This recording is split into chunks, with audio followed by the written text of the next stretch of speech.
आजपासूनचा सुरक्षित शेतकऱ्यासाठी अंदाज येणार आहे। राज्यात अवकाळी पाऊस येणार आहे म्हणून हा अंदाज लक्षात येतात।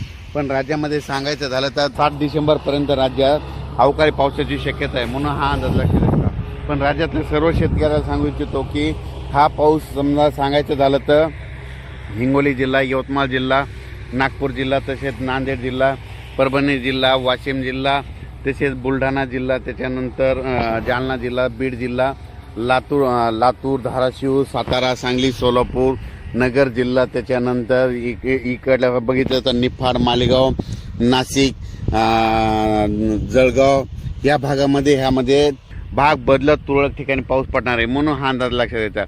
पण राज्यातल्या सर्व शेतकऱ्याला सांगू इच्छितो की सर्वदूर पाऊस पडणार नाही, फक्त हा पाऊस भाग बदलत पडणार आहे म्हणून खास करून हा अंदाज लक्षात येतात। आणि राज्यात इतर परिस्थिती बघितली तर हा पाऊस वारण पाऊस सुटणार आहे, म्हणजे वारं या पावसामध्ये थोडं वाऱ्याचं प्रमाण असणार आहे आणि काही ठिकाणी रिमझिम देखील असणार आहे म्हणून हा अंदाज लक्षात येतात। लातूर जिल्ह्याच्या अहमदपूर भागामध्ये, नांदेड भागामध्ये बऱ्याच ठिकाणी आज पाऊस पडायलेला दिसेल म्हणून हा अंदाज लक्षात येतात। राज्यात वातावरण खराब राहणार आहे।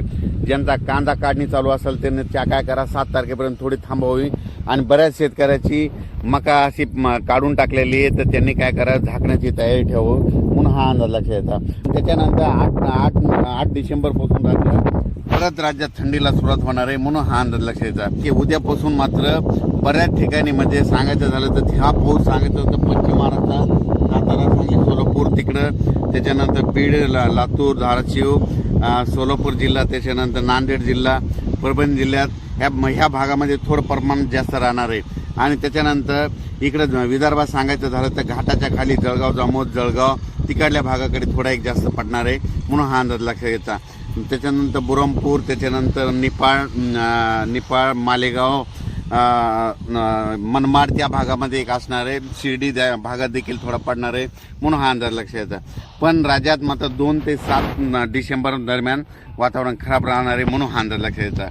अचानक वातावरणात बदल झाला तर लगेच एक मेसेज दिला जाईल। धन्यवाद।